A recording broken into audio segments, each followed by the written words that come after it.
kabalitaktakan! So, ayan. Nandito tayo sa ating...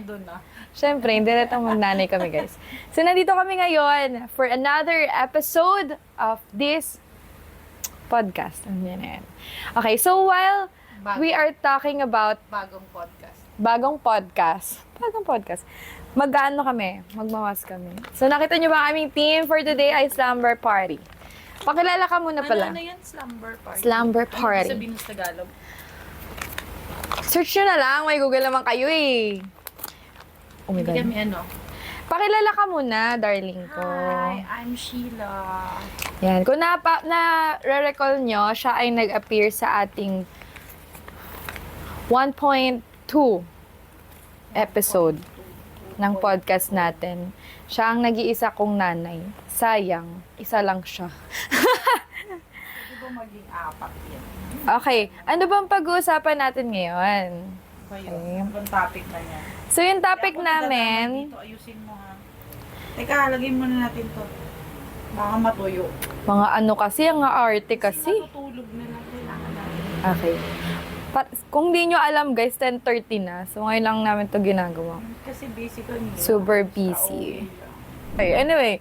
So, ang topic natin for today's episode ay sobrang mahirap. So, ang topic natin ngayon ay sorry. It's really hard to say I'm sorry. Kumanta siya. Saying sorry is madali lang. Dapat, supposedly, madali lang siya. Sa bata. Sa bata siguro. Oo. Yung mauto mo pa. Say sorry!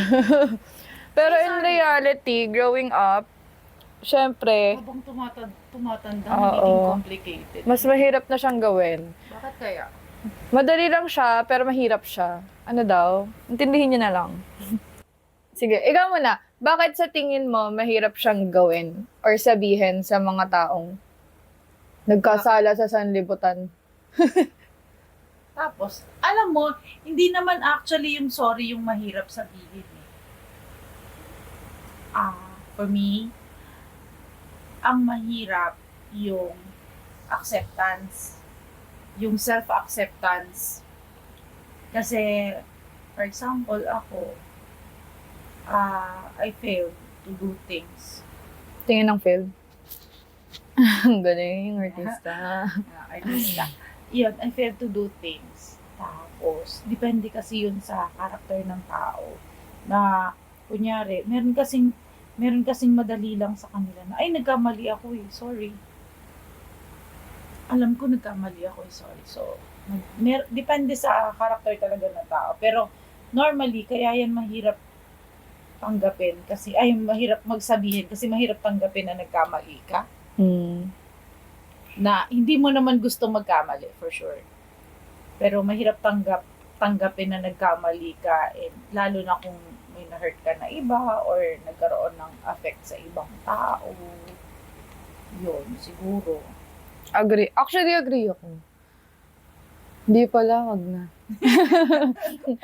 Agree ako na, I mean, for me din, kaya nahihirapan yung mga tao na mag-sorry is because nahihirapan din silang i-accept. Siguro pride or ego nila i-accept na nagkamali sila. Pero I think there's two types of people. There are two types of people. Wrong grammar. From man cave to Hindi, parang two types of people. two types of people. Yung Boy galing and sa girl. gorilla, tas yung galing... Hindi two types of people, boy and girl. Hindi makatawa. Paano tawa? Hindi, may two types of people. Two types, basta, intindihin niya lang. So, may dalawang klase ng tao based on, observation or experience. May tao na, kahit siya na yung may kasalanan, hindi talaga siya masasorry. Wala, dead ma sa bashers, ganong atake. May tao naman na, sobrang inferior niya. Na kahit wala siyang kasalanan, sorry siya na sorry. Oo, Agree ka ba dun? Oo. Diba? I know one. Na to the point na yung sorry, hindi na na-fulfill yung purpose niya. Kasi kung yung mga taong, yung mga taong sorry sila na sorry na, kahit wala naman silang ginagawa, nagsasorry sila, hindi dahil may ginagawa sila, or may nagawa silang mali, nagsasorry sila para matapos na lang. So, hindi pa din... Na-advance na lang nila. Uy, magkakamali ako, sorry. Oo. Advance. Or kaya parang matapos na lang yung gulo, yung away, ganun. Parang kunwari, meron tayong Okay, misunderstanding. sorry. Sorry na, Sarcastic sige na, and bati na tayo. Pero, hindi na fulfill yung purpose na, why are you saying sorry ba? I think kasi, kapag nag-sorry ka, ibig sabihin, for me lang pag nag-sorry ka kasi dapat, alam mo kung anong kinakasorry mo. Kasi kapag hindi, manipulation yung tawag doon. Kasi nagsasorry ka na lang kasi, para matapos na lang. Pero at the end of the day, ulitin mo pa rin ang ulitin. Right? So, ayun, may tao na, feeling ko, hindi na fulfill yung purpose ng sorry kapag hindi mo ina-accept na yun dahilan kung ba't ka nag-sorry. Ako kasi ganun ako yung kahit walang akong kasalanan, magsusorry ako kasi, hindi, maliban Hindi. sa'yo. Alam mo, depende kasi yan eh. Kunyari, ang character natin, napalaki tayo ng parents natin. You have to say sorry. Nabangga mo siya, say sorry. So, alam natin yung value of saying sorry. So, alam natin na nagkamali tayo. Pero, for somehow, sa totoo lang ang pinakamahirap mag-say sorry dun sa mga taong, number one talaga, mahirap mag-sorry sa nanay. Ikaw din, ganun. Hindi lang sa nanay, pati sa mga Nagbago bigla. sa tatay, gano'n. Kasi, Sa magulang. oo, sa parents. Kasi yung parang palagi ka na lang nagkamali. Relate siya. Nagsusorry na naman ako, parang buong buhay ko, mula bata pa ako, nagsusorry na ako. Ngayon, Ganyan ba na kasalanan feel ko na mo? naman. Ikaw yun din ba feeling? Bakit ka nagpapasa? Hindi, ganun yung feeling niya actually. Dinidefine ko lang, di ako yun. Wow! Mga siya. Totoo hindi. Nagugas ka totoo ba? hindi. Totoo, pero ikaw din Pero totoo ganun. hindi. Nagturoan. Totoo mo na hindi. Oo, totoo, pero ikaw din ganun. Hindi. Nakuha ko yun sa'yo. Wow, baliktad. Hindi naman wala naman akong kasalanan ng bata. Oh, talaga. Namumunas ka, girl. Ang lagkit eh. Ako din. So, Ano yan. na to? Hindi ganon. I mean, hindi ko alam Hindi naman, siguro nga ganon yung feeling. Pero ako, hindi naman ako palaging nagsusorry sa magulang ko before. Kasi, mahirap sa amin magkakasala eh. Hindi ka na makakapag-sorry. Kasi bago kami mag-sorry, nabayaran na namin yung sorry namin. Kasi nung panahon namin, hindi mo na maiisip mag-sorry, parang feeling namin nabayaran na namin kasi 100 palo na yung Pinapalo nyo rin kami. nahanger ka na, tapos iyak ka na ngayon, makapag-sorry ka pa nun, te. Basang-basa ka na ng luha, tapos Pinapalo nyo rin kami Oo, pero hindi naman to the extent yung palo ninyo, iba sa palo noon. Noon hanggat di May nagsasawa. level. Oo, hindi. Guys, nung mga panahon noon, kapag nagdidisiplina ang parents iba, hanggat hindi napuputol yung hanger, yung mga pamalo nila, hindi talaga sila titigil. Alam, tegi ka na halos bago sila tumigil, yung na-fulfill na yung galit nila. So, para bago ka mag-sorry, hindi na nila hihintayin yung sorry mo. Hindi na nila hihintayin yung sorry. Kaya, sa part namin nun, hirap mag-sorry. Pero, pagka naman mababaw lang yung hindi ka mapapalo, sorry po. So, mahirap talaga ang sorry pag sa magulang. Oo. Pero, parang Sa ibang iba tao, yung... naapakan mo, ay sorry. Oo. Nasigo, ay sorry. Kahit sa stranger, ang bilis. Ay sorry. Diba? Pero yung totoong nakasakit ka, hindi lang ata sa magulang to. Yung totoong Friends. nakasakit ka, yung by feelings talaga. Ang hirap magsabi ng sorry. Kasi hindi mo alam kung paano niya itatanggapin yung hindi mo alam kung nasa ang level yung galit niya sa'yo. May nabasa ako, sabi, saying sorry without changing is manipulation. Agree ka dun? Kunwari mag-friends tayo, tapos hindi tayo naging okay kasi may nasabi ako sa'yo hindi maganda, tapos nag-sorry ako sa'yo. Sorry lang, tapos kinabukasan ulitin ko na naman. Ginawa mo ba yun sa akin? Hindi Ginawa ko ba yun sa'yo? Hindi Nag-isip siya. Ginawa ko ba yun sa akin? Grabe na, manipulate mo ako ngayon. Hindi, may, agree ka doon. Agree ka doon. Manipulation na siya kapag sinasabi mo. Sorry ka ng sorry, pero inulit mo pa rin. Parang, Oo, based on experience. Hindi ko natatanungin bakit eh. Alam ko na. Oo, manipulation talaga yun. Based on experience, oo. Kasi ang purpose lang ng pagsusorry niya is para lang ma-absuelto siya na. Mm-mm. Nagsorry na ako eh. Bigyan ng chance. Oo. Di ba nagsorry na nga ako? Ganito eh. Yung ganito mag-sorry oh. So, kasi ganito ka. Sabihin sa'yo, di ba nagsorry na nga ako sa'yo? Sorry na nga eh. Yung bata. Sorry na nga eh. Parang based on experience to, guys. Hindi ko sasabihin si Anat. Hindi, sa Facebook. Hindi, Bata. agad na pala Yung bata. So, agree ka na manipulation siya. Okay, tapos ang usapan. Hindi ka na. Parang wala ka namang magagawa. Ikaw as receiver ng sorry. Oo. Ako kasi, Anong feeling mo pag nag-sorry tapos hindi naman siya personally binago? Ako personally kasi, very forgiving ako. Pareho tayo, Sobra. mananay tayo eh. Sobra. Like, to the point na yung mga friends ko minsan sinasabi na, kunwari may hindi magandang nagawa sa akin tong taong to, tapos natin ko siyang kaibigan. Kunwari, chinismis ako ganyan, na below the belt. Tapos pag nag-sorry sa akin, or kahit hindi siya mag-sorry, papatawarin ko siya. Oo, Tapos kasi minsan hindi yung naman mga- ikaw ang magdadala nun, siya yun. Tapos may mga, minsan sinasabi sa akin ng mga tao na, bakit ba kasi pina-follow mo pa yan? Bakit pinapatawag mo pa yan? Bakit kinakausap pa rin yung ganyan. Tapos ako yung nagsasabi na, hayaan mo na kasi past is past, mga ganun. Even though yung damage is nandun pa din. Pero hindi ko, ewan ko, hindi ko kayang mag-hate sa tao ng ganung katagal. Alam mo kasi, ganito yan eh.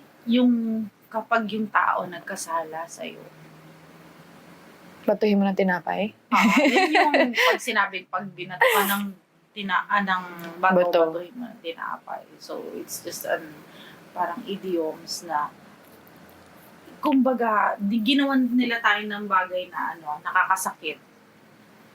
Tapos, nag-sorry man sila o hindi, it's how you react. Kung paano mo i-reciprocate yung bagay na ginawa sa ng tao. Salbahe siya eh. Anong gagawin ko sa kanya? Patulang ko siya para pareho kami? Of course not. Hindi. Kasi, hindi. Depende sa'yo. Ikaw gaganti ka. Hindi. Ako gaganti ako. Joke. Hindi yung joke. Totoo yun, guys. Hindi yan joke. Gumana ka sa akin. Hindi ko ugali ang gumante. Mabait kasi talaga ako, guys. Joke lang, plastic. Ako din. Kasi ang katwiran ko, kung marunong ako gumanti, ang dami mo ng ngayon. Ang dami ko ng camera roots. Pero nung bata kasi ako, Talaga ugali. I mean, hindi. Parang hindi. Kasi may gantong nangyari kasi nung Tama na siya before. Kasi nung syempre high school pa ako, bata pa ako, ganyan. Parang kapag may nagagawa sa akin yung isang tao, sinusumbong ko siya sa friends ko. Ganun. Tapos yung friends ko yung nagagalit in behalf of me. Or kahit dun sa closest cousins ko. Kasi nga hindi ko kaya na ako yung magagalit. So, kailan ko na alipores. kumuha ka ng Oo. hired pa. Oo. Ganun. Syempre, ewan ko. Kasi syempre, siguro bata pa, normal na ganun. Hanap ng sympathy. Oo. Tapos nung growing up, na-realize ko na hindi pala dapat siya ganun. Nandadamay ka eh. Oo. Kasi parang you're asking for people pa to hit on the person instead of saying sorry na lang. Lately, hindi pala lately. Basta growing up, simula nung mga nag-college ako, ganun. Mature. Merong mga nagagawa sa akin yung mga tao na hindi ko siya nakukwento kahit kanino. Tapos nung ngayon, Kahit sa akin.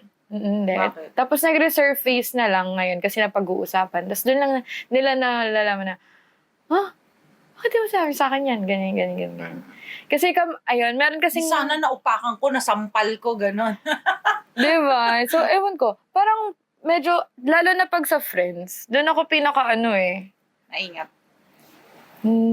Oo, maingat. Kasi ayoko na nga matulad sa nangyari before na kapag sinabi mo yung, kunwari, nag-away tayo, Kasi magkaibigan. yung immature, di ba? Diba? Yung nag-away kayo ngayon, tapos sinama mo yung kabilang tropa, nag-away kami, ganito siya si Raul. Oo. Tapos bukas mo kalaw, bati-bati kayo. Mga tama Yan, oo. So, kunwari ngayon nag-away tayo, tapos nasa isang circle tayo, hindi ko sasabihin sa isang circle natin kung bakit tayo nag-away or kung nag-away tayo. Kasi ayoko Sa na, lahat naman eh. ayoko na parang makita ka as a bad person, ganun. Unless, nag-state ka na ayoko na, FO na tayo, ganun. Ano Diba? nangyari sa akin? In my relationship, past relationship, ganun din. Hindi rin ako nagsasabi. Kahit sa family, kahit sa friends. Kasi, I don't want. Kasi madadamay ka din dun. Friend mo yun. O nakipag-friend ka dun. Tapos ngayon, gaganyan-ganyan ka. Eh, ikaw naman nag-choose niya. Even sa boyfriends. So, mas okay na ikaw na lang. At saka, sa totoo lang, yung mga bad deeds na yan, kapag ka nag-isip sa'yo na hindi mabuti yung tao, tapos ikaw wala ka namang ginawa, at hindi rin siya nag-sorry sa'yo, hindi naman ikaw magdadala. Siya yun. Kaya, Sabagay. kung papatawarin mo siya, Ikaw na yun. Oo, ikaw na rin yun, kung papatawarin mo siya o hindi. Pero better na, baliwalain na lang. Kasi, pero hindi ko sinasabi na baliwalain mo lang. Kasi yung taong yun, hindi siya matututo kung hahayaan mo lang na. Yeah. So, pwedeng sabihin mo rin sa kanya na nakasakit siya. So, choice niya na kung anong next action niya. I think for me, you can be considered as a true friend or mako-consider ka na totoong mahal mo or may paki ka dun sa tao kapag you can tell them directly kung anong maling ginawa nila and kung ano yung dapat nilang baguhin na actions. 'Di ba? Kasi may iba na na-offend kapag kunwari, kinorek kita, ma-offend siya. Pero anyway, depende naman yun kung paano mo kasi siya kinorek. Kung kinorek mo siya sa public, syempre. Hindi mo kasi siya makokorek. You cannot correct people kasi sasabihin lang nila sa'yo, yun ako diba? Kasi, hindi naman tayo pareho ng parents hindi tayo pinanggalingan. So, hindi mo siya makokorek. So, ang pinaka-best nun, when someone did you hard time, or nagkamali siya sa'yo, let them know na nagkamali sila. Let them know na nasaktan ka. How you feel. Hanggang dun lang. So, kung ano yung reaction nila dun, kung magsasorry sila o hindi, choice na nila yun. Sila yun. Kasi kapag nagsorry sila, na nasabi mo kung nasaktan ka sa ganito, di ba? Dapat alam na nila yun kung anong kung hindi sila nagsorry, choice nila yon. Ibig sabihin, dalawa lang klase yon. Either hindi nila ina-accept yung fault nila or hindi talaga nila gawain na mag-sorry. Pride talaga na. Pride or hindi na. sila sanay. Pride nila. So, yung iba kasi, hindi nagsasabi ng sorry pero Pinapakita sa action. May mga ganun. Naglalambing, naghaharot, I know one, nakita kita. Diba? Yun. Tapos, ganun lang. Tapos babatiin ka na, huy, friends na tayo ulit. Well, depende sa taong makaka-receive ng sorry kung ma-appreciate nila yun. Kasi may mga tao na, kagaya ko, talaga ako, ang love language ko. Ay, mag-sorry ka na daw. Kasi kahit anong laman mo. Hindi, ang love language ko kasi guys ay words of affirmation. So, kaya nga madali ako mapaikot tsaka mabola. Kasi kapag sinabi mo lang ako, sorry na. Sige, bati na tayo. Ganon. Ay, so easy, girl. Oo, ganon ako. Sobrang words of affirmation ko. Ganon ako mag-appreciate. So, kapag kasalanan ko yun. So, kapag kunwari, you did everything except saying sorry. Hindi ko ba na ma-appreciate? Oo, kunwari, pagsilbihan ko to. Kasi, parang okay na. Oo. Pagsilbihan ko to, or ganun. Basta, Tapos yun, ang love language ko ay words of affirmation. So, kahit anong gawin mo, basta hindi ka nag-sorry, hindi ko siya na-consider as sorry. Ganun ako May mga tao kasi ganun. Hindi naman niya sabi mo nga kanina. Ayun yung problema nga sa akin. Kaya nga sinasabihan sa akin ng mga friends ko na masyado ka kasing forgiver na minsan to the point na naaabuso na sorry, pero ganun ulit. Ganun. Natatawa ako kasi recently, Basta, may nangyari. Tapos, one of my friends sabi, oh, tapos, teka, the whole time ba, nag-sorry siya sa'yo? Tapos parang napastop ako, tapos na-realize ko, ay, parang, I can't remember. Parang never. Parang never. Pero okay na For the kayo. past years. Usap na kayo. Sino? Sino ba ito pinag-usapan natin? Wow! Hindi, joke lang. Wala akong kaaway, guys. Mabait kaya ako. Pero, hindi. Ako wala. Ayoko na. Tsaka isa pa, ayoko din ng... Ano to sa akin? Ayoko ng may Wala. bad blood sa ibang tao. Bad blood? Bad blood. Ano ba sa Tagalog yung bad blood? Masamang dugo. Parang merong nagawa sa akin ng isang person na to. Na to the point na kumalat sa buong sambayanan Na. ang aking Bad deeds. depressive episodes. Ah. Kasi I trusted him or her my whole life. Wala akong ginawa. Yung ginawa, umiyak ka lang. Umiyak lang ako. Tama. Umiyak lang ako. Tapos wala na, nag-move on na ako. Sorry. Ayun, parang wala akong ginawa. Pero nag-move on lang ako after nun. Tapos ngayon, parang Ano nangyari sa kanya?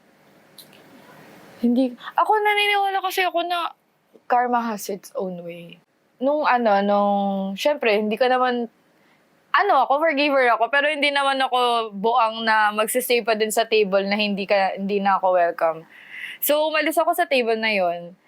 Tapos, wala. Nung mga tumagal-tagal na God has its own way. Na to punish. Alam ni God kung anong gagawin niya sa mga ganong tao. Basta ako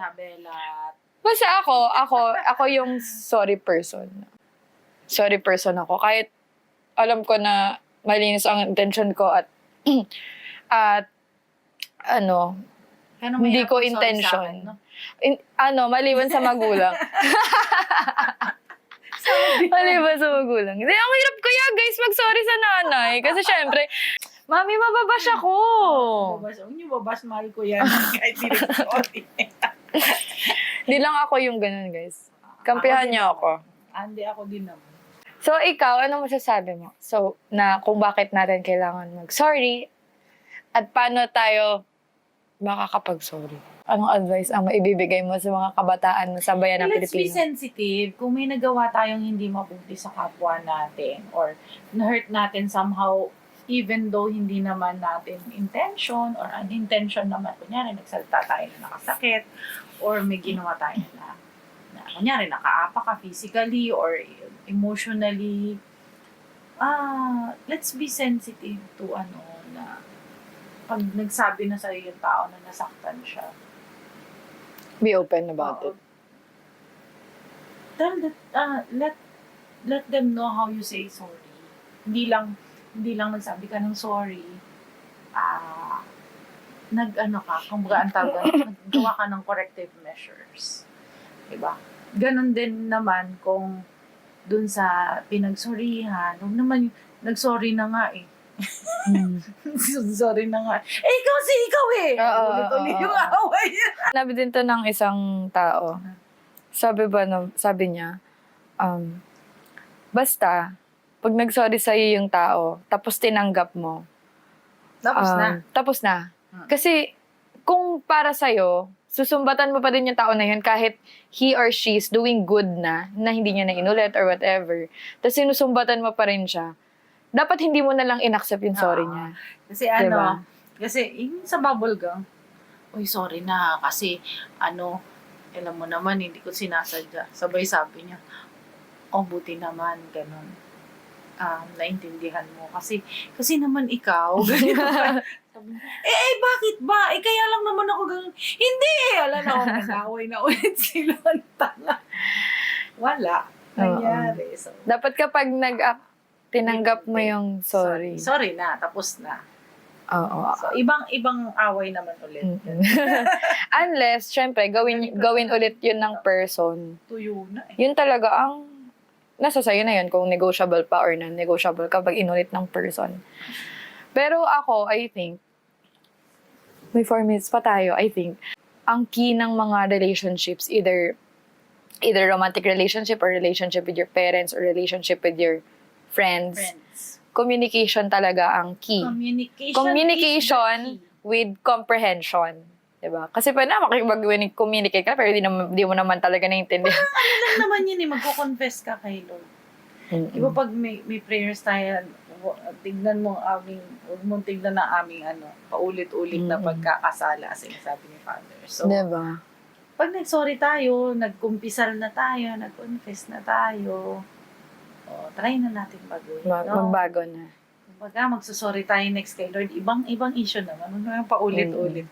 Communication in a way na ikaw as receiver, nakikipag-communicate ka nung how you felt about it. Hindi yung kikim-kimin mo. Tapos kapag sumabog ka na, ito yung ginawa mo. Lista. Diba? So, if you think na may nagawa yung person sa'yo na hindi ka okay about it, you have to communicate it to the person. Kasi how can he or she say sorry to you kung hindi niya alam na nasaktan niya yung feelings mo? Right? So, ayun din, magiging open ka and sasabihin mo din kung paano niya i-work yung relationship na yun. Kung paano mag-work yung relationship or yung friendship nyo after nung sorry na yun. Ano yung corrective measures? Ano yung action na gagawin nyo para pero gusto mo mabuo talaga kayo mag-sorry na siya sa'yo? tingnan natin. Ayan guys. I'm always open. Mag-sorry ka na sa akin. Ayun. Tapos another way naman doon, syempre, yung magsusorry, kailangan mo ding maging sensitive. Teka, baka naman itong magsusorry na to, kaya hindi siya nagsusorry kasi feeling niya wala naman siyang ginawang mali. Kasi normally, ganun eh. Yun. As a person, it is your responsibility to be sensitive. 'Di ba? Kasi, tsaka meron kasing mga tao na, madaling ma-offend. Parang, they take offense dun sa criticisms ng ibang tao para mapabuti ang iyong buhay. Pero, di ko alam. Siguro, ako, lang ako din. Prangka lang din kasi siguro talaga akong tao. Pero, if makikipag-communicate naman sa akin ng maayos, kaya ko naman din makipag-communicate ng maayos. Ganun lang ako. Oo. Considerate naman ako. So, yun lang. Dahil 1 minute na lang yung natitira, guys. So, that's it for our episode. See you next episode. Bye! Bye!